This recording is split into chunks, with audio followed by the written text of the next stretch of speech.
박수. 진작 좀 그렇게 해주시지. 너무나 귀한 강단에 이렇게 부족한 사람이 섰습니다. 너무 감사드리고, 제가 한국에 있을 때마다 또 제가 기도하는 시간에 늘 빠지지 않았던 우리 코로나 감사하는 교회에 와서 이렇게 말씀을 나눌 수 있어서 제가 어제부터 너무 설레고 두렵고 막 그런 마음이 있었습니다. 하여튼 여러분들 이렇게 주 안에서 뵙게 돼서 너무 감사합니다. 느헤미야는 저의 신앙의 영웅과 같습니다. 느헤미야는 어두운 이스라엘의 역사 속에 새벽을 몰고 왔던 한 사람이었습니다. 오늘 우리가 본문에서도 잠깐 읽었지만 성문은 다 불타버렸고 성벽은 다 무너져 버렸고, 어떤 역사학자들의 말을 빌리면 그 당시 예루살렘 성 안에는 시체들이 거리에 즐비했다라는 보고도 있었더라고요. 정말 무너져 있는 황폐한 처참한 이스라엘을 다시 일으켜 세웠던 사람, 주위에 수많은 방해 또 조롱들, 네가 와서 뭘 할 수 있겠느냐, 다 무너진 성을 도대체 어떻게 지을 수 있겠느냐, 조롱하고 또 협박하고 방해했던 그 수많은 어려움에도 불구하고 50 며칠 만에 성문을 다시 일으켜 세울 수 있었던 사람, 그는 겉으로 보이는 외관상의 성문과 성벽만 세웠을 뿐만 아니라 8장으로 가보면 에스라와 함께 이스라엘의 무너진 내면을 좌절감, 실패감, 열등감, 철저한 패배감을 하나님의 말씀으로 영적 대부흥을 단순히 겉만 세운 게 아니라 그들의 내면을 일으켜 세웠던 사람, 정말 탁월한 인물이었어요. 저는 이 말씀 준비하면서 또 교회를 위해 기도하면서 이 기도했어요. 하나님 아버지, 이 코로나 감사하는 교회에 이 시대에 이런 느헤미야 같은 인물이 나오게 하옵소서. 이때는 아멘을 좀 하셔도 돼요. 제가 막 아멘을 강요하는 목사는 아닌데요. 이럴 때는 한번 하셔도 돼요. 제가 한 번 더 할게요. 이 코로나 감사하는 교회에서 이 시대, 이 미국과 조국 대한민국과 이 열방에 어두워져 있는 황폐한 이 땅에 새벽을 몰고 오는 느헤미야 같은 인물들이 이곳에서 나오게 될 줄 믿습니다. 아멘. 도대체 그가 어떻게 이런 일들을 하게 되었을지 궁금했어요. 무엇이 그로 하여금 이런 위대한 역사를 만들어낼 수 있었을까가 참 저는 궁금했어요. 그래서 그의 여정을 한번 살펴보기로 했습니다. 그는 바벨론에서 태어난 우리와 같은 이민자입니다. 그 당시 최대 강국이었던 바벨론, 그는 최고의 자리에 올라갑니다. 성경은 그가 어떤 일을 했는지, 그의 직분이 무엇인지 딱 한마디로 설명해 줍니다. 그는 그 당시에 술 맡은 관원이었더라. 제가 한국으로 들어가기 전에 이민 목회하면서 청년부 사역도 참 많이 했었는데요. 한 청년이 지금까지도 그렇게 믿고 있더라고요. 느헤미야의 직업은 바텐더였다 그러더라고요. 그래서 막 술잔 돌리고 이러면서 왕에게 오늘은 뭐 어떠한 색깔의 술을 드릴까요? 뭐 이런 술 맡은 관원 하니까 바텐더가 떠올랐는가 봐요. 얼마나 무식한지 제가.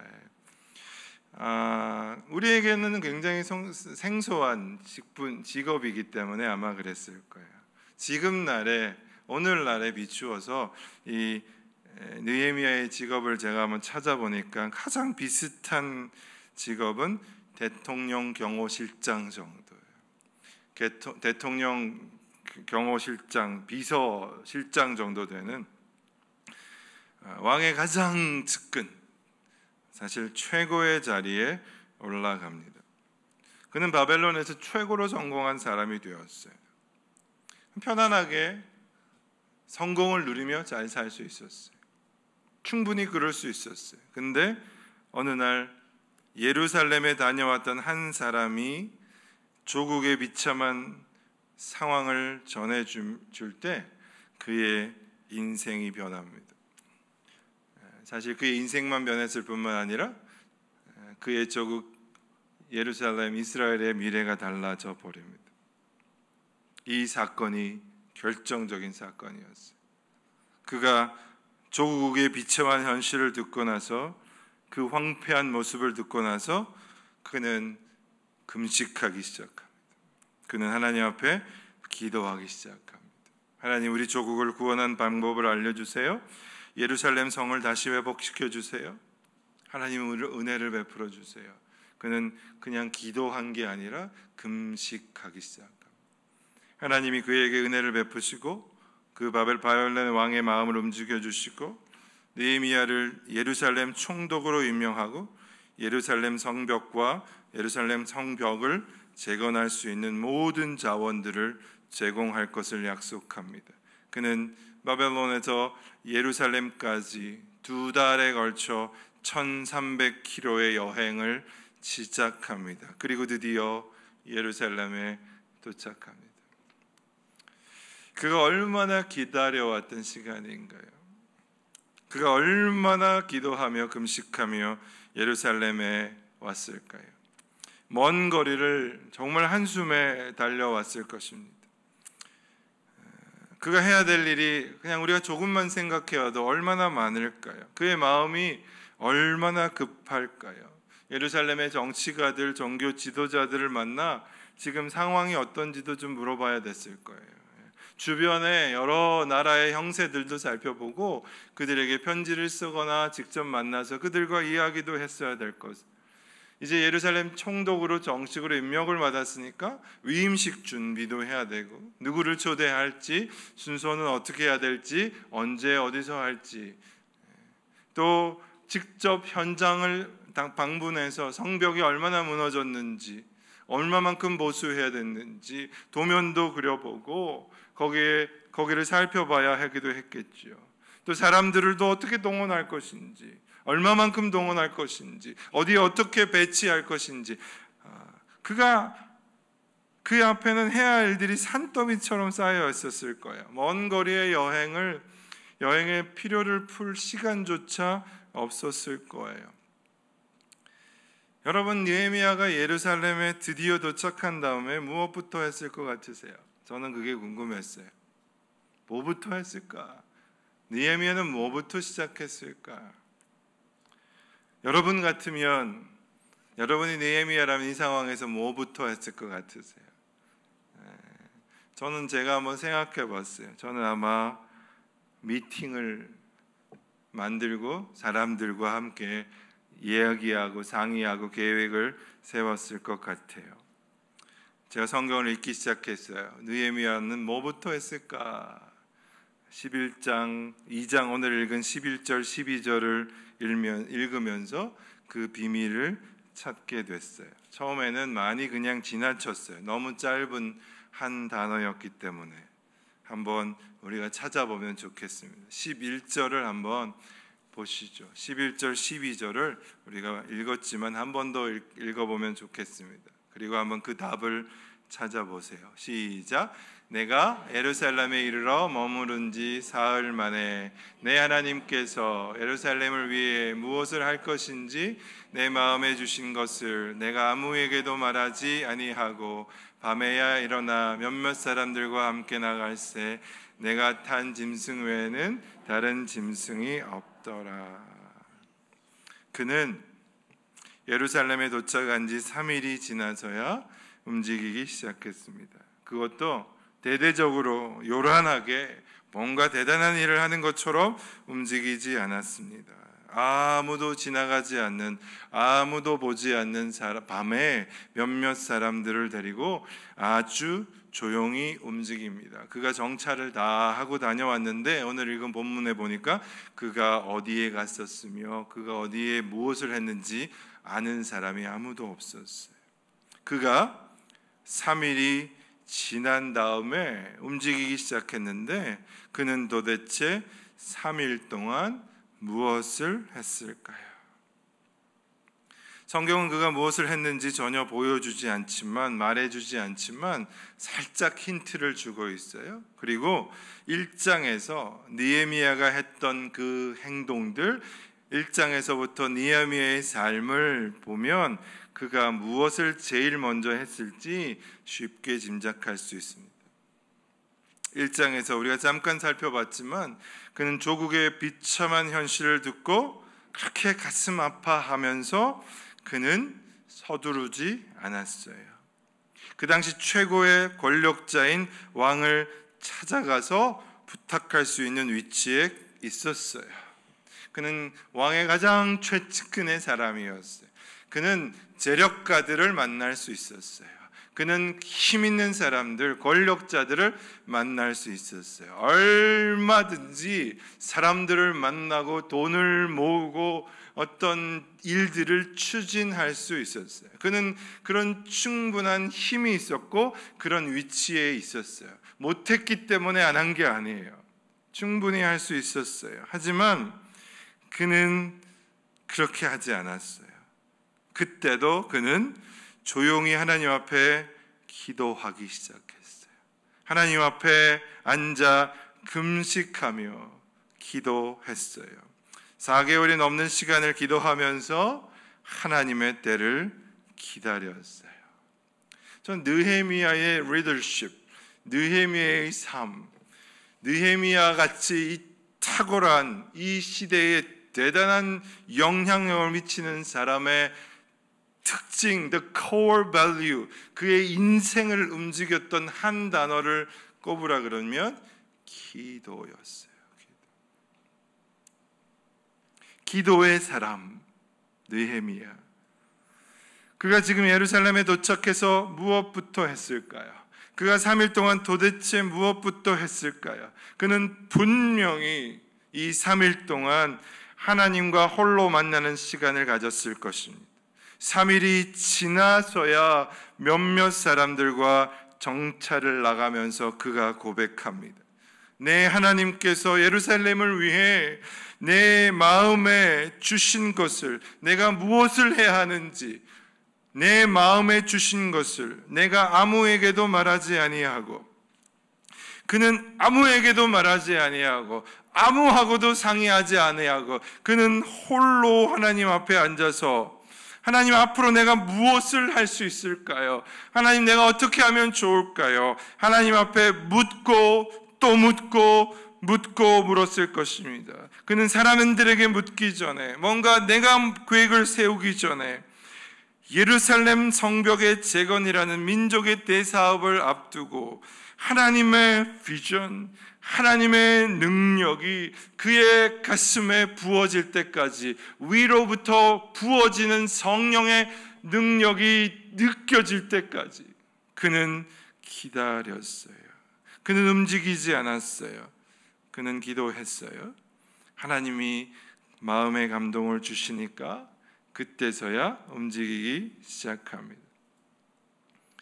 저는 분명히 믿어요. 느헤미야가 이스라엘의 비참하고 어두운 역사에 새로운 새벽을 가지고 올 수 있었던 이유는, 이 민족의 대역사를 짧은 시간 안에 이루어낼 수 있었던 이유는 바로 3일에 있습니다.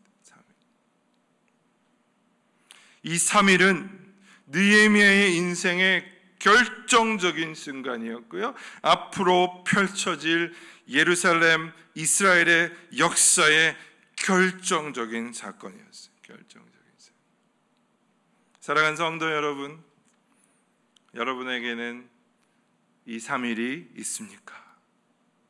이 3일이 뭔지 모르시는 분이 계십니까?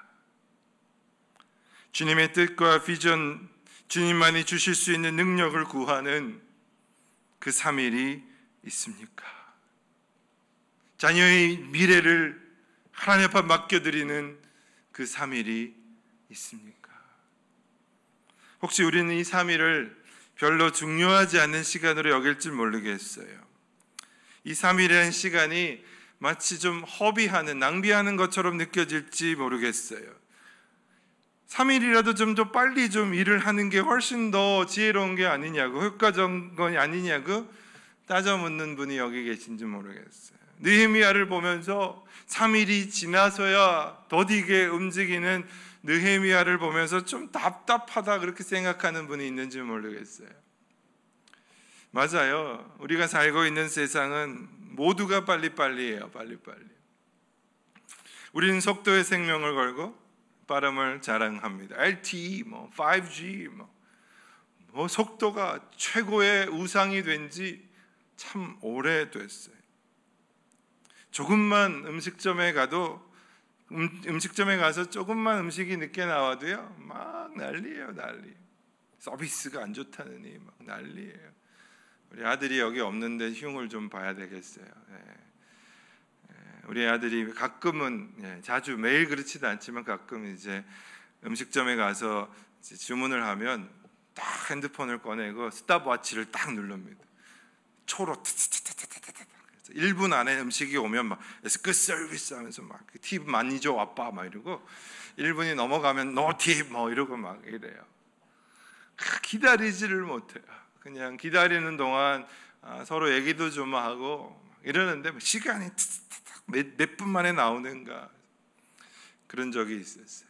우리 아들이 이 설교를 안 듣기를 축복합니다. 정말. 하여튼 그랬어요. 견디지를 못하는 거예요. 너무나 급한 거죠. 우리의 마음속에는 빠른 속도가 언제나 좋은 것으로 인식돼 가는 것 같아요. 느린 것은 불편한 걸 넘어 용서받지 못한 죄처럼 느껴져요. 느린 것은 조금만 느려지면 불같이 화를 내고 흥분해요. 교회 사역도 마찬가지고 비즈니스도 마찬가지고, 어떤 내 계획이 조금만 느려져도 불안하고 두려워합니다. 스피드라는 영화를 혹시 기억하실지 모르겠어요. 1994년도에 키아누 리브스라는 주연 배우가 했던 아주 그 당시에 대히트를 쳤던 영화죠. 그 영화의 마지막 장면은 아직도 기억이 납니다.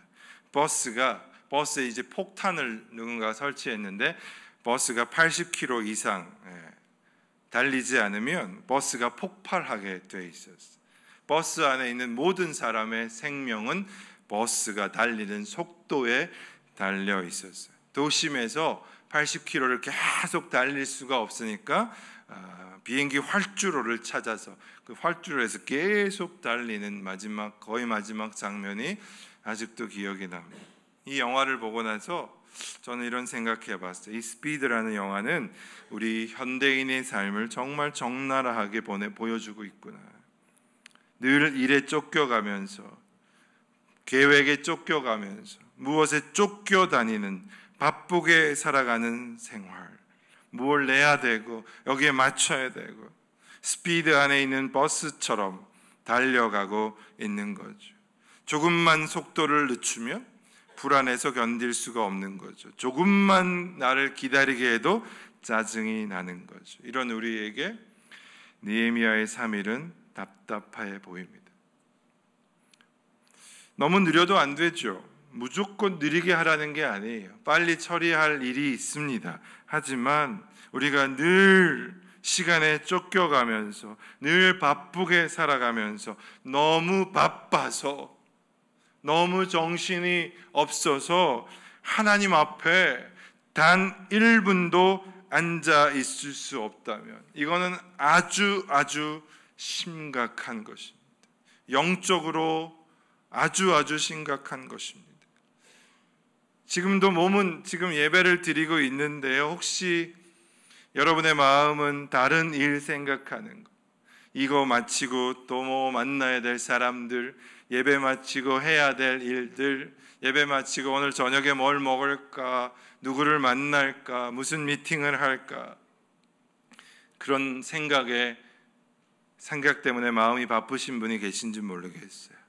저는 분명히 믿는 게 있어요.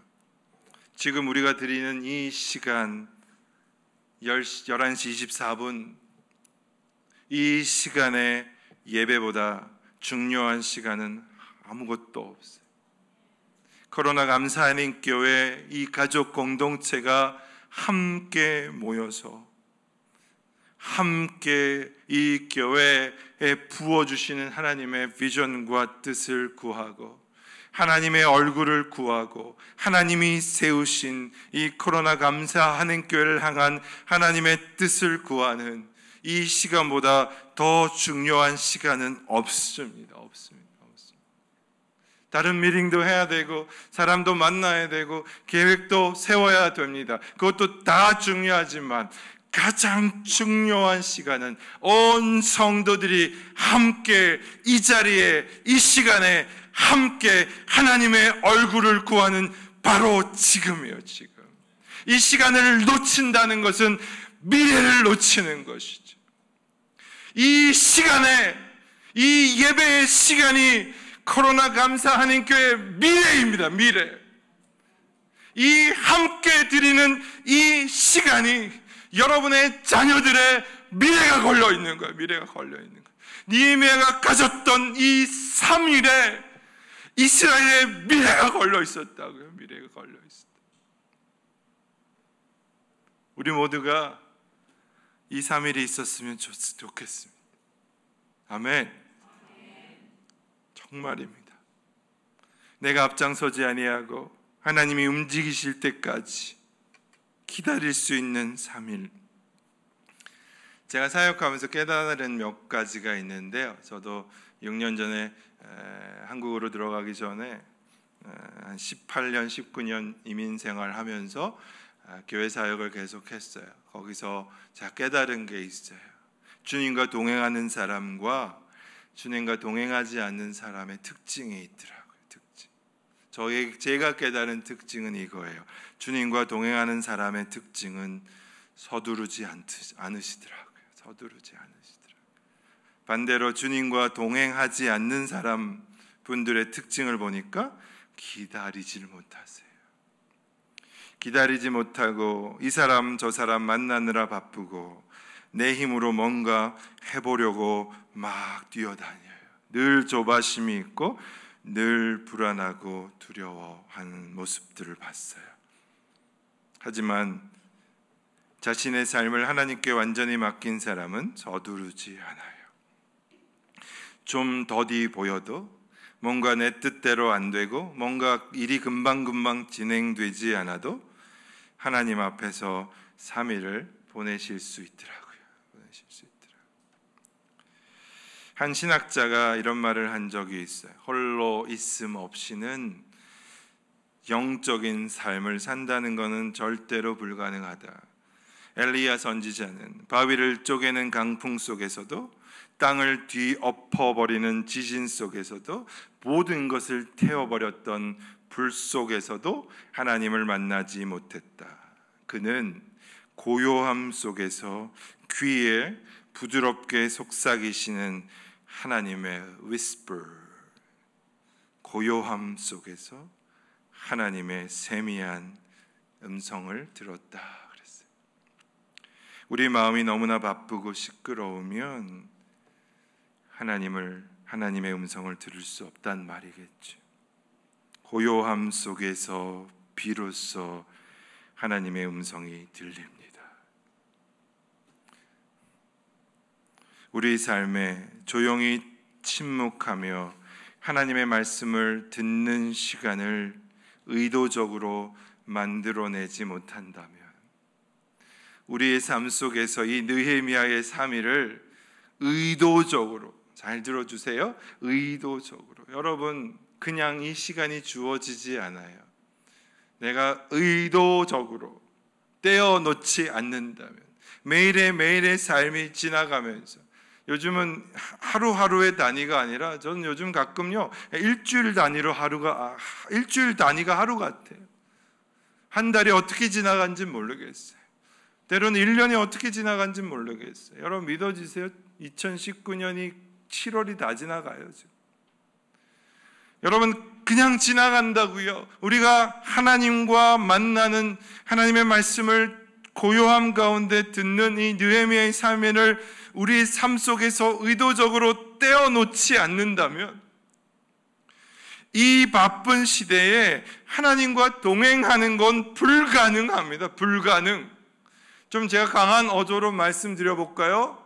하나님과 동행한다는 말은 거짓말이에요. 거짓말. 이 느헤미야의 3일이 뭔지도 모르는 사람, 하나님과 동행한다는 말은 거짓말이에요. 거짓말. 그럴 수가 없는 거죠. 우리 안에 주님과 조용히 교제하는 이 느헤미야의 3일은 반드시 필요합니다. 반드시.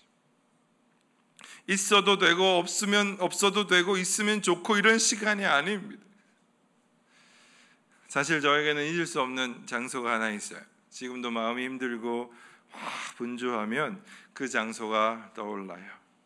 그것은 제가 박사과정을 공부할 때 제 학교 한편에 있었던 기도 동산이었어요. Prayer Garden이었어요. 그렇게 크지 않은 아담한 공간이었어요. 거기에 가면 마치 산속에 온 것 같아요. 물이 흐르는 소리가 이렇게 들려요. 햇빛이 스테인 글라스를 통해서 아주 은은하게 비치고요. 오른쪽 편에는 십자가가 다 걸려 있어요. 그리고 벽면으로는 쭉 성경 말씀들이 걸려 있었어요. 박사과정에 무거운 논문을 써내려가면서 주일마다 주말마다 교회 사역하면서 이렇게 저렇게 아르바이트 2잡 3잡 뛰면서 저는 늘 그 자리를 찾아갔어요. 그곳에서 뭔가 요란하게 큰 소리로 기도하지 않았어요. 박사과정 마치면 하나님이 주실 위대한 꿈을 꾸지도 않았어요. 뭔가 대단한 사역을 준비하지도 않았어요. 그저 거기에 가서 앉아서 조용히 하나님 앞에 기도했어요. 때로는 아무 말도 하지 않고 그냥 가만히 앉아 있었어요. 그때마다 우리 주님은 따스하고 부드러운 섬세한 터치가 제 마음에 있었어요. 제 마음에 감동을 주시고 힘을 주셨어요. 아무리 바빠도 그 시간을, 그 장소를 저는 포기할 수가 없었어요. 저는 그렇게 생각해요. 만약에 그 시간이 없었다면 저는 지금의 모습으로 서 있지 못할 거라고 믿어요. 참 제가 저를 봐도 부족하지만 만약 그 시간이 없었다면, 그때 하나님과 홀로 하는 시간이 없었다면 지금 저를 통해서 행하실 하나님의 역사를 기대할 수 없었을 거예요. 저를 통해서 하나님이 행하시는, 학생들을 가르치는 그 일들은 일어나지 않았을 거예요. 그 시간은 저에게 느헤미야의 3일 같은 시간이었어요. 사랑하는 성도 여러분, 사단은 이것을 너무나 잘 알기에 오늘도 우리를 바쁘게 할 것입니다. 하나님과 교제하는 것, 이것이 얼마나 우리에게 큰 힘인지 사단은 너무나 잘 알기에, 제가 예언자 아니지만 예언 하나 할게요. 여러분이 예배 마치고 예배당을 나가는 순간부터 바빠지기 시작하실 것입니다.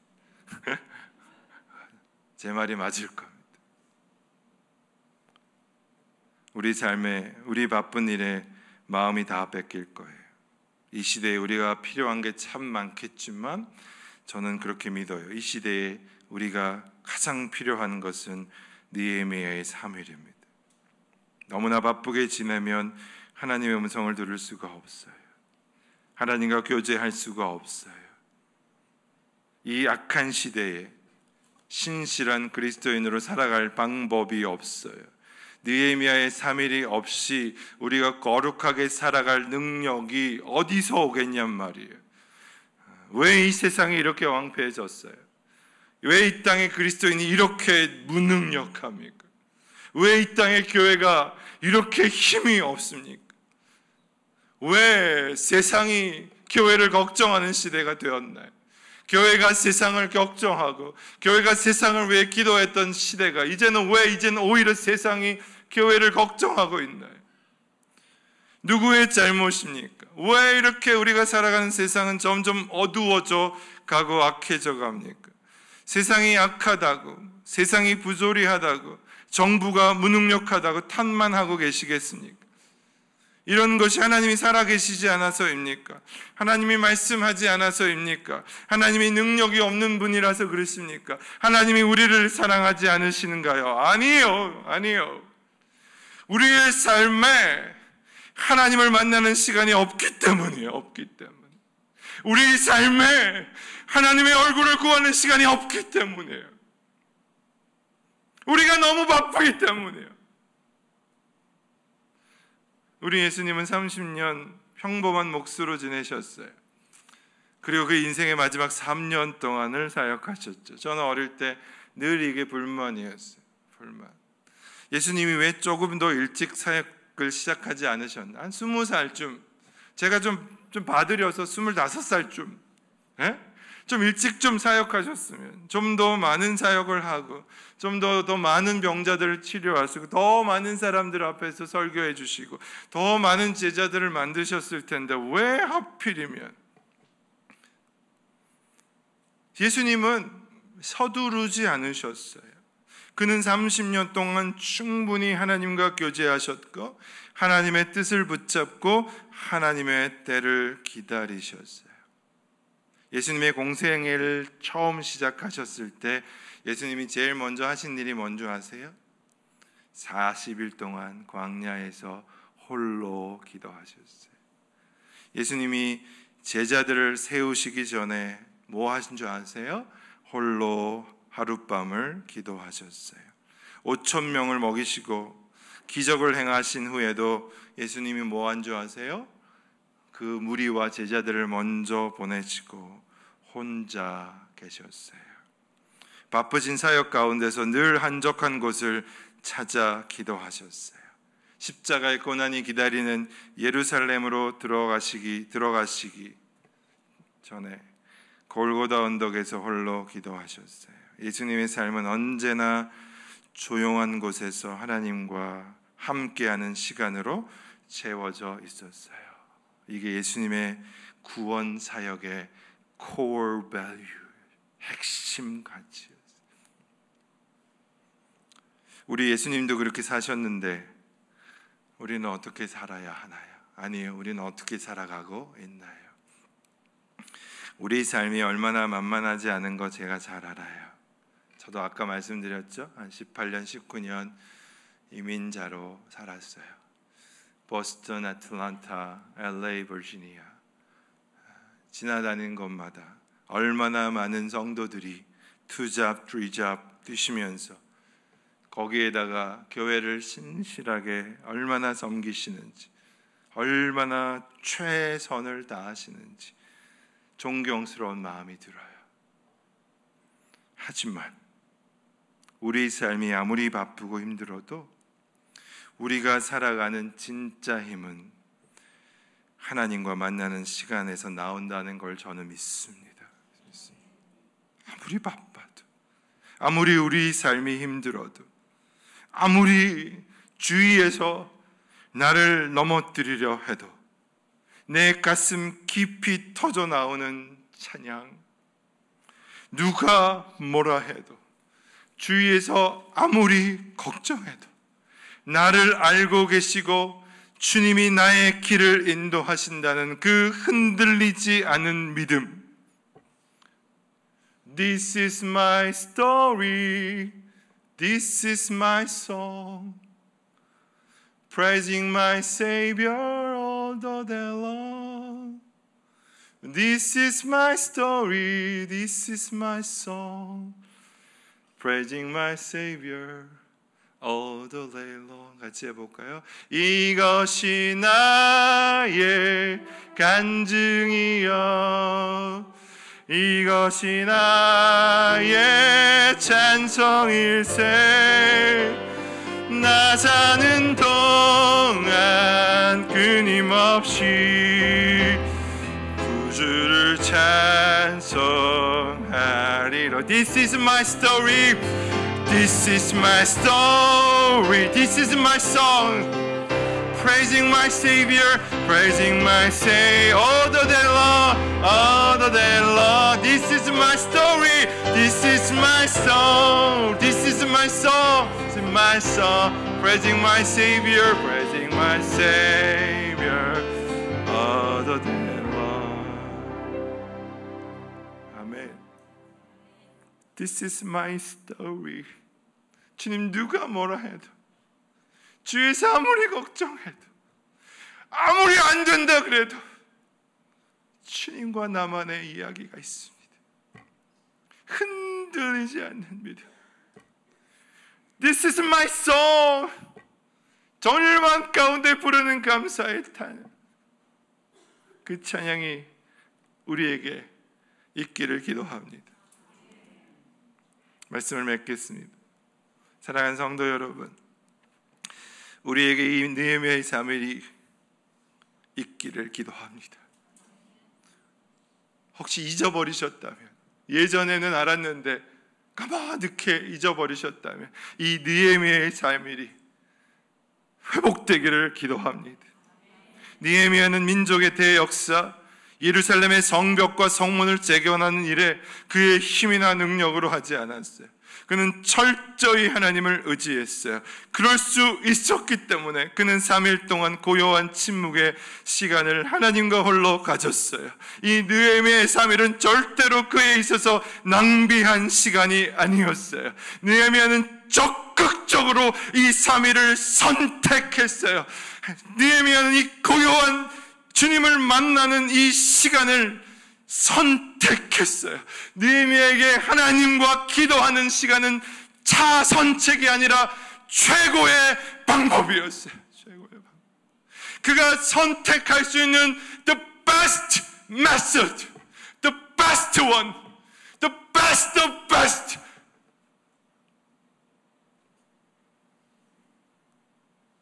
그 3일은 그가 앞으로 거대한 역사를 이루기 위한 가장 중요한 시간이었고, 이스라엘의 역사에, 이스라엘의 미래에 가장 중요한 시간이었죠. 저는 믿습니다.